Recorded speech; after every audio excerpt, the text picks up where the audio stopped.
Do you ever feel at a loss when it comes to eating? Because maybe you're sensitive to coffee, you're sensitive to red meat, you're sensitive to dairy, you're sensitive to so many foods that honestly you don't even know what to shop for when you go to the supermarket.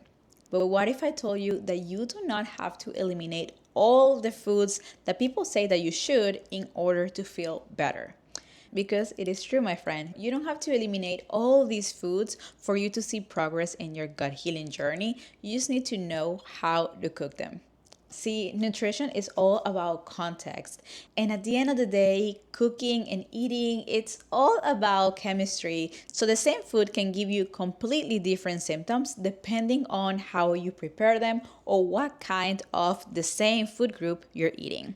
If we haven't met yet, my name is Mario Cabral. I'm a certified nutritional therapy practitioner, and this is Gut Therapy, the YouTube channel when we learn all things gut health, coaching, and mindset so you can actually make progress in your gut healing journey. So if you have IBS, gastritis, or GERD, go ahead and subscribe because this is a channel for you. And now, again, you don't need to eliminate every food under the sun so you can avoid triggers. You just need to eat the food, but in a way that your body can process it. So in this video, I'm going to give you 5 easy swaps that is going to make your trips to the grocery store a lot more enjoyable. Let's get to it. So a big sensitivity, especially for those with IBS, are raw vegetables. Raw vegetables are the one thing that gets a lot of people very gassy. It gets a lot of people like really uncomfortable because vegetables have fibers, and these fibers are hard to digest. Technically, we're not supposed to digest fiber. It's our gut bacteria who does. So when we have compromised gut function or when we don't have enough of the good gut bugs in our gut, then it's a little hard to digest these fibers. So an easy swap from raw vegetables, salads, and such is to basically just cook them. Instead of having raw cabbage, steam the cabbage. Instead of having a raw broccoli, roast the broccoli or blanch it. And so on with all the different vegetables. Number 2, and this is so common for my people with acid reflux, and it's red meat. There is a misconception that in order to heal from acid reflux or to avoid acid reflux flares, is that you cannot have red meat. And that's actually not true. But there is some truth to the fact that red meat is a little harder to digest, and thus it can create some discomfort. So here's what's happening. When we have symptoms such as acid reflux, heartburn, even gastritis, this means that our upper GI or upper gastrointestinal tract is not working properly. The stomach is supposed to have a lot of acid so it can shower all the food in it and disintegrate it.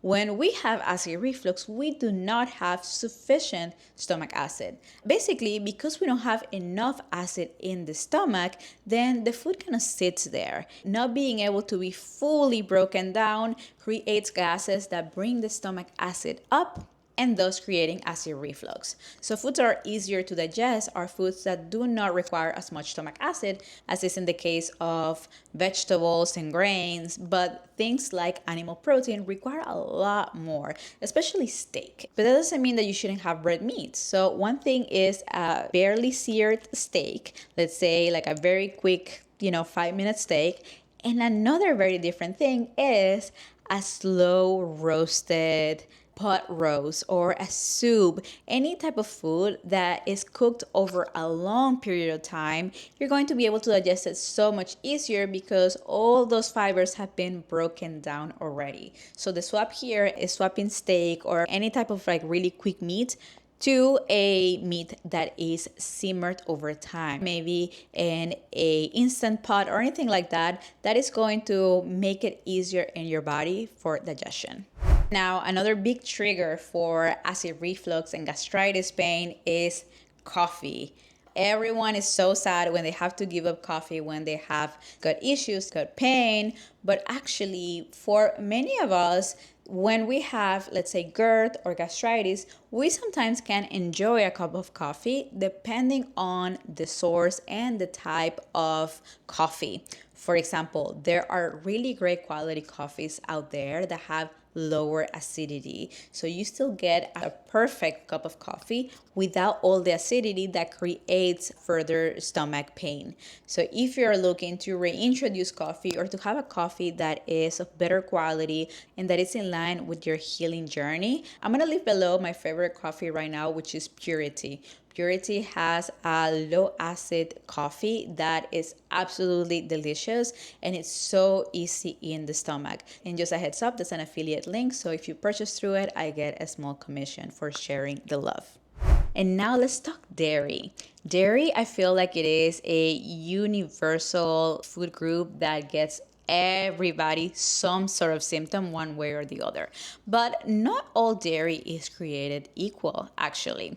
The thing that is most offending about dairy for most people is lactose. Lactose is a sugar that is found in dairy, and the beautiful thing is that depending on the type of dairy, there's going to be more or less lactose, which means that you can pick and choose what works best. So for example, if I wanted to make sure that my yogurt has the least amount of lactose possible without being a lactose-free yogurt per se, I will go for a Greek yogurt over a whole milk yogurt, because a Greek yogurt is strained many more times and thus removing the milk solids, which is the lactose. In turn, you get a yogurt that has a lot more protein and a lot less lactose than a whole milk yogurt. It's my favorite. Another thing with dairy is butter. So butter by default has already very low lactose, but there's still some lactose in it. And if you are lactose intolerant, but you still want like some buttery taste sometimes, maybe butter on your popcorn or butter and your eggs, you can swap butter for ghee.